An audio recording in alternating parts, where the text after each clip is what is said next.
புனர்பூசம், பூசம், ஆயில்யம் நட்சத்திரங்களையும் சந்திரனின் ஆதிக்கத்தையும் உடைய கடகராசி நண்பர்களே, உங்களுக்கான சனிப்பெயர்ச்சி பலன் என்ன அப்படிங்கிறத பார்ப்போம். முதலாவது நட்சத்திரமான புனர்பூசத்தில் பிறந்தவங்க, அதாவது கடகராசி புனர்பூச நட்சத்திரத்தில் பிறந்தவங்களுக்கான சனிப்பெயர்ச்சி பலன் என்ன அப்படின்னா 29/3/2025 30/4/2025 வரைக்கும் சனி பகவான் பூரட்டாதி நட்சத்திரத்தில் பயணம் பண்ணுவார்.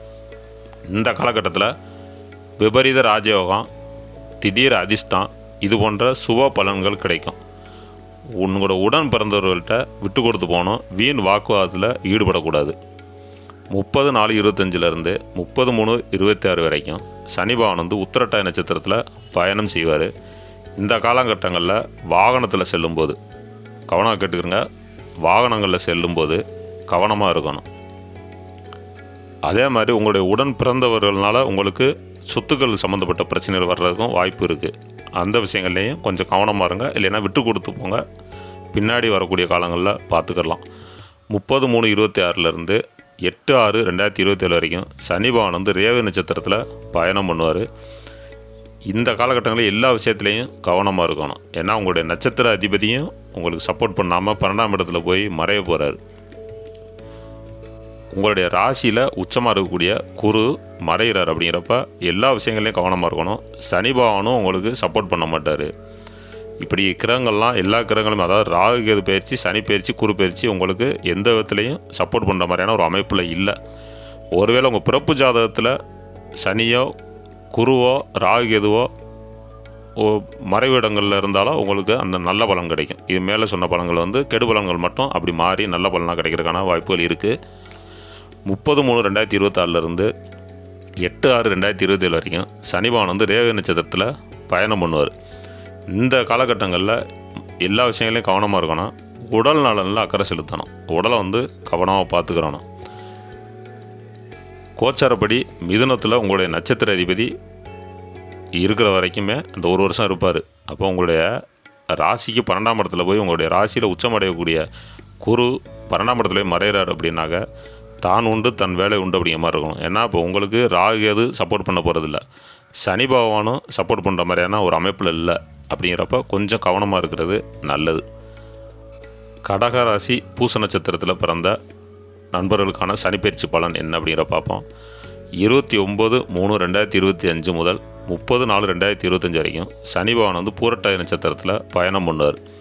இந்த காலகட்டத்தில் உடன் பிறந்தவர்கள்ட்ட ஒற்றுமை இல்லாமல், அதாவது உடன் பிறந்தவர்களுக்குள்ளே பிரச்சனை, சொத்து பிரச்சனையாக இருக்கலாம், வேற பிரச்சனையாக இருக்கலாம், பிரச்சனை வர்றதுக்குண்டான வாய்ப்பு இருக்குது.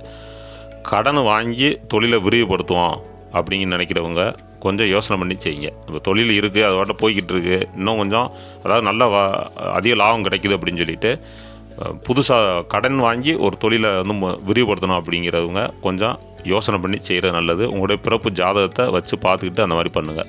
ஏன்னா இந்த மாதிரி எண்ணங்களை கொடுப்பாரு.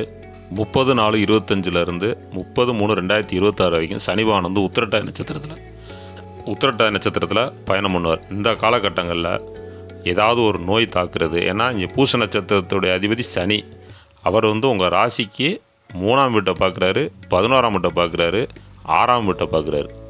இப்படி இருக்கும்போது உங்களுக்கு நல்ல லாபம் கொடுக்குற மாதிரியான ஒரு கண்ணோட்டத்தில் கொண்டு போய்ட்டு அதை பெரிய நஷ்டத்தை ஏற்படுத்துவார். தொழிலாக இருந்தால் ஒரு பெரிய ஒரு விஷயம் நடக்க போகுதுன்னு நினச்சிக்கிட்டு இருப்போம், அது நடக்காது. இந்த மாதிரியான விஷயங்கள் தான் நடக்கும்.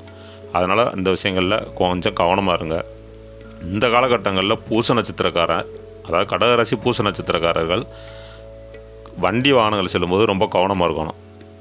உங்களுடைய பிறப்பு ஜாதகத்தில் மீனத்தில் சனி இருந்துச்சு, அந்த சனி உத்திரட்டாதி நட்சத்திரத்திலே இருக்கார் அப்படின்னா மேலே சொல்ல பலன்கள் கிடைக்கும், கட்டாயம் கிடைக்கும். அதாவது கெடு பலனாக இருந்தாலும் சரி, நல்ல பலனாக இருந்தாலும் சரி, அது கிடைக்கும். ஏன்னா உங்களுக்கு உங்களுடைய ராசிக்கு 7 8 கூடிய சனி 9ஆம் வீட்டில் போய் உட்காந்துருக்காரு.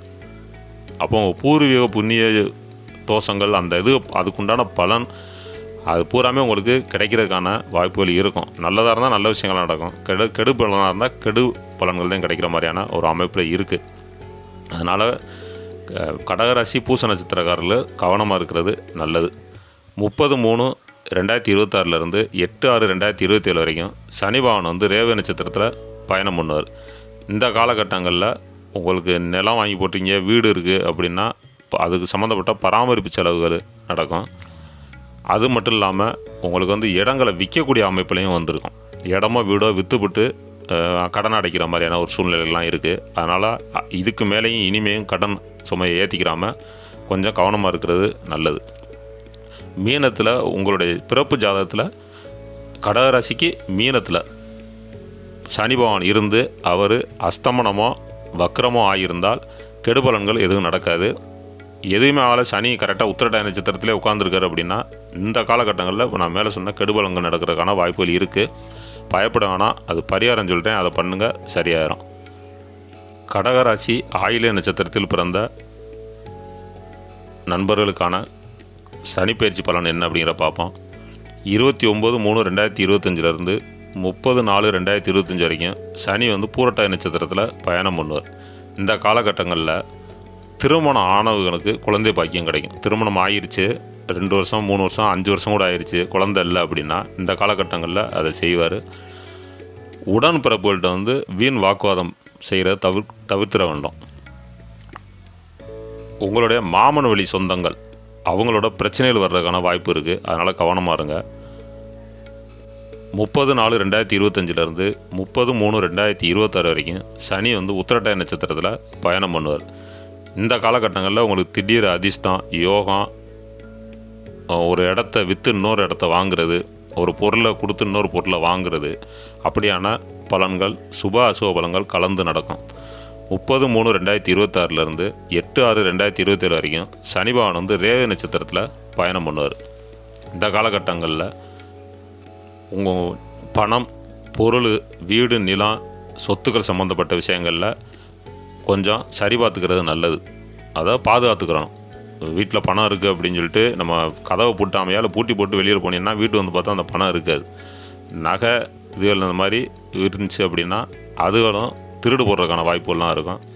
அதனால் அசையும் சொத்துக்கள், அசையா சொத்துக்கள் இடம் வாங்கி போட்டிருந்தீங்க அப்படின்னா பத்திரப்பதிவில் வில்லங்க வர்ற மாதிரியான இருக்கும். இல்லை வேறு யாராவது கொண்டாந்து உங்கள் இடத்த ஒட்டி கல்லை ஒண்டிட்டு பஞ்சாயத்து பிரச்சனை பண்ணுறதுக்கான வாய்ப்புகள் இருக்கும். இந்த காலகட்டங்களில் அது மாதிரி விஷயங்களில் கொஞ்சம் முன்னாடி நம்ம பலன் சொல்லிட்டோம் அப்படின்னாக்கா அது மாதிரி விஷயங்களில் கொஞ்சம் கவனமாக இருந்துக்கிறங்க.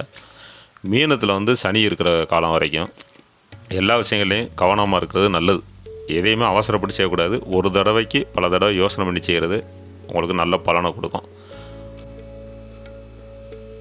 உங்களுடைய நட்சத்திர அதிபதி புதன் ரிஷபம், கன்னி, தனுசு இந்த இடங்களில் கோச்சாரப்படி வரும்போது, அதாவது வைகாசி மாதம், புரட்டாசி மாதம், மார்கழி மாதம் இந்த மாதங்களில் புதன் வரும்போது கொஞ்சம் கவனமாக இருக்கணும். அப்போ சனியுடைய பார்வை உங்களுடைய நட்சத்திர அதிபதி புதன் மேலே விழுக ஆரம்பிச்சிடும். அப்போ கொஞ்சம் கவனமாக இருங்க. நீங்கள் வணங்க வேண்டிய தெய்வம் விநாயகரை வழிபட்டுக்கிட்டு வர்றது சிறப்பு. ஆஞ்சநேயர் வழிபாடு சிறப்பு தரும். நவக்கிரகத்தில் உள்ள குருபவானை வழிபட்டுக்கிட்டு வாங்க, அது உங்களுக்கு நல்ல பலனை கிடைக்கும். உங்களுக்கான பரிகாரம் என்ன அப்படின்னு பார்த்தோம்னா, செவ்வாய்க்கிழமையில் வாரத்தில் வரக்கூடிய செவ்வாய்க்கிழமை ஏதாவது ஒரு வாரத்தில் ஒரு நாள் இல்லை உங்களுக்கு எப்போ நேரம் கிடைக்குதோ அப்போலாம் அந்த செவ்வாய்க்கிழமையில் உங்கள் ஊர்லேயோ அல்லது பக்கத்துலேயோ இருக்கக்கூடிய அம்மன் கோயிலுக்கு போங்க. போய் அங்கே வந்து கேழ்வரகு கூழ் செஞ்சு அம்மனுக்கு நெய்வேத்தியம் பண்ணிவிட்டு அங்கே வரக்கூடிய பக்தர்களுக்கு கொடுத்துக்கிட்டு வந்தீங்க அப்படின்னா மேலே சொன்ன கெடுபலன்கள் ஏதாவது இருந்தால் கூட அது மாறி உங்களுக்கு நல்ல பலனை கொடுக்கக்கூடிய அமைப்பில் இருக்குது. கடகராசியை பொறுத்த வரைக்கும் பூச நட்சத்திரக்காரர்கள் மட்டும் கவனமாக இருந்தால் போதும். ஆயில்ய நட்சத்திரம் 80% பலனும், புனர்வூச நட்சத்திரக்காரர்களுக்கு 60% பலனும் கிடைக்கிற மாதிரியான அமைப்பில் தான் இருக்குது. வாழ்க வளமுடன்.